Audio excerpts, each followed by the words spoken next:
El proceso de arranque de una PC. Bueno, cuando estamos a cargo de la administración de un centro de cómputo, tenemos que tener muy presente cuál es el proceso de arranque de una PC para poder comprender su funcionamiento interno y qué es lo que nos puede provocar en un momento dado algún problema. Al presionar el botón de encendido, cuando nosotros damos clic en ese botón, una pequeña carga eléctrica de 5 voltios inicia una secuencia de eventos que permiten la energización y la iniciación de las operaciones en la computadora personal. ¿Cuál es la base del funcionamiento de una PC? Bueno, la PC es una colección de miles de millones de transistores que funcionan como conmutadores microscópicos y que tienen la función de encenderse o apagarse constantemente para mezclar miles de rutas y flujos eléctricos. El primer programa que arranca dentro de una computadora cuando le ponemos la primera carga eléctrica es el programa llamado POST. Esto es el Power on Self Test. Ese es el nombre en inglés de lo que es este programa, el POST. Cuando se presiona ese botón de arranque, entonces en una PC, los segundos pasan para que comience a verse una luz en la pantalla. Son utilizados por el programa POST esos segundos, que corresponden a las siglas, decíamos, del Power on Self Test, y que podría traducirse como programa de encendido y liberación de errores. También se puede traducir como autoprueba de arranque o autoverificación de encendido. ¿Para qué sirve entonces ese programa POST? Es el primero en avisar si existe algún problema con los componentes de la computadora. El POST puede detectar errores en la pantalla, la memoria, el teclado, los discos duros, la tarjeta madre, en pocas palabras, en todos los componentes básicos electrónicos de una PC. ¿Qué errores detecta el POST? Este programa solo permite detectar los errores más generales. Por ejemplo, si un disco duro que debe de estar no está, para la computadora, para la PC, es un error, porque debe de estar presente para que lo detecte como un hardware, parte del sistema. Pero no puede decir si hay errores en el formato de ese disco o por lo que solo, rara vez, ¿sí?, activa las alarmas del POST. Esto es, si no detecta el disco, si el disco no se energiza, si el disco se desconecta el bus de datos, entonces no lo detecta y entonces sí lanza un error. Estos errores, ¿sí?, los manifiesta como conjuntos de pitidos al inicio de la computadora, normalmente antes de que comience a iluminarse la pantalla. Todo esto que estamos analizando del POST se lleva a cabo antes de que veamos el primer punto de iluminación en la pantalla. El primer paso de este sistema, de este programa llamado POST, es que cuando se enciende la computadora, una señal eléctrica sigue el recorrido programado hacia el CPU. Esta señal eléctrica limpia los registros internos de la memoria del chip y del CPU, o sea, de lo que es el núcleo de la computadora, la unidad central de proceso, de hecho. La señal inicializa direcciones específicas de registro en el CPU y se inicializa un programa de arranque almacenado en la dirección de memoria F000, en la que se encuentra la ROM, que contiene precisamente la BIOS.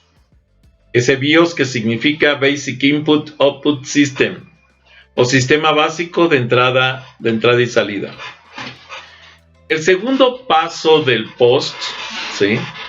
El CPU usa la dirección precisamente F000, ¿sí? Para precisamente para activar ese ROM, esa revisión general del sistema. El CPU usa esta dirección para invocar el programa de arranque ROM BIOS, que a su vez llama a una serie de verificaciones del sistema, conocida como autoverificación de encendido o POST. En primera instancia, la CPU se revisa a sí misma, verifica que no haya errores, de sumas de memoria. ¿Sí? Hace una checklist, hace una revisión de lista de los parámetros que debe de tener presentes, parámetros que normalmente el fabricante guarda en cada uno de los chips o circuitos. En primera instancia, la CPU se revisa a sí misma y al programa POST leyendo el código de varias posiciones y comparándolo con el registro idéntico permanente.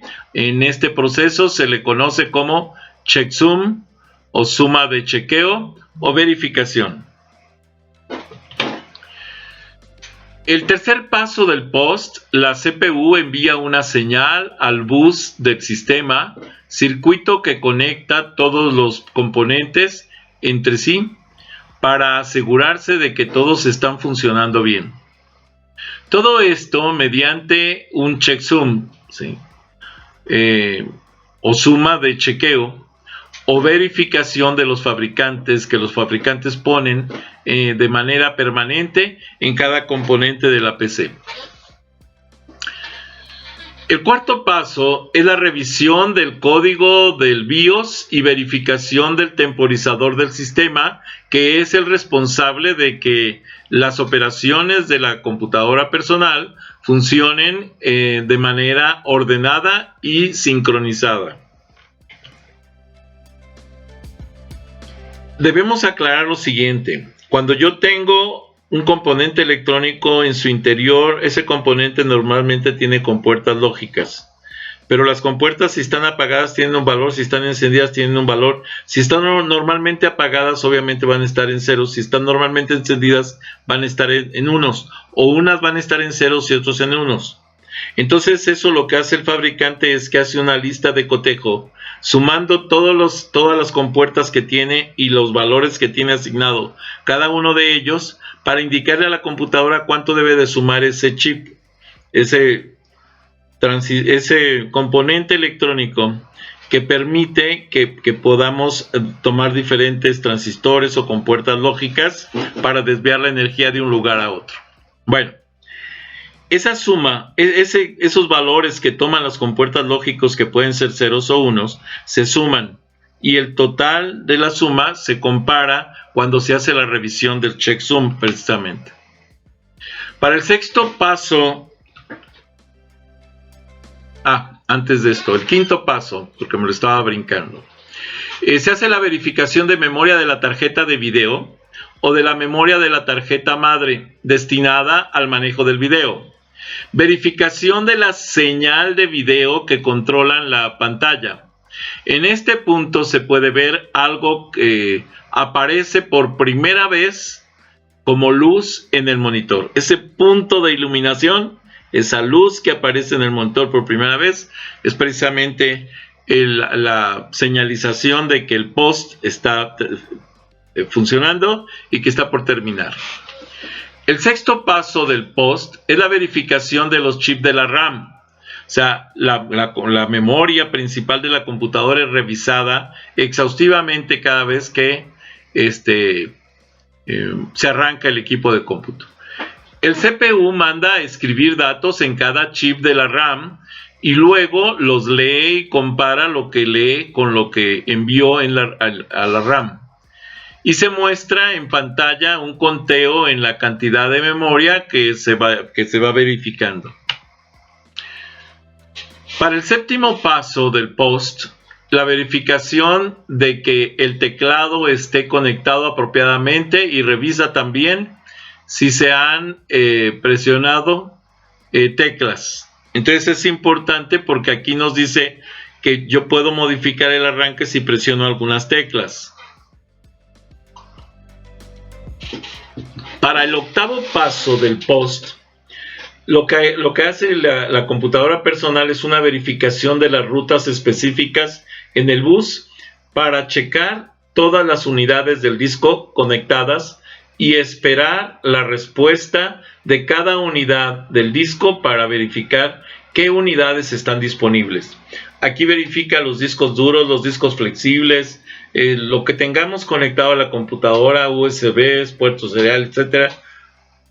Y entonces pone todo esto, lo verifica para saber con qué recursos cuenta el sistema. Para el noveno paso del POST, entonces se da una comparación de las pruebas del POST en comparación con los registros de lo que se conoce como el CMOS específico, que es la parte del BIOS que se almacena en una memoria permanente de la RAM, que es alimentada por la batería, y que nos permite conservar siempre el contenido de la memoria RAM y de los componentes electrónicos para verificar que estén funcionando correctamente. Todo esto se lleva a cabo obviamente en donde se almacena el registro oficial de los componentes instalados. El CMOS es un tipo de chip de memoria que mantiene los datos después de apagado el equipo y mantiene su información por la alimentación eléctrica proveniente de la pila del BIOS. Una pila que normalmente es del modelo 2032, todavía hasta la fecha es la que más se utiliza. ¿Puede cambiar el tamaño de esa pila? Sí puede cambiar, pero la mayoría de los equipos de cómputo, tanto de escritorio como laptops, como tablets, utilizan la pila 2032 como fuente de alimentación permanente, constante, para lo que es la tarjeta madre y los equipos de cómputo en general. Ahí es donde esa pila es la que suministra los pulsos eléctricos para que se mantenga ese CMOS, ese BIOS programado. Los cambios en la configuración básica del sistema deben grabarse en los datos del CMOS. Solo las PCs XT o anteriores no tienen este tipo de cosa, pero vamos, en la actualidad todas lo tienen. Y los XT, las PC XT, pues son equipos de cómputo por ahí de 1982-85. El décimo paso del POST es que existen componentes electrónicos que poseen su propia BIOS, como tarjetas controladoras de discos duros, tarjetas controladoras de video, tarjetas controladoras de red, etc.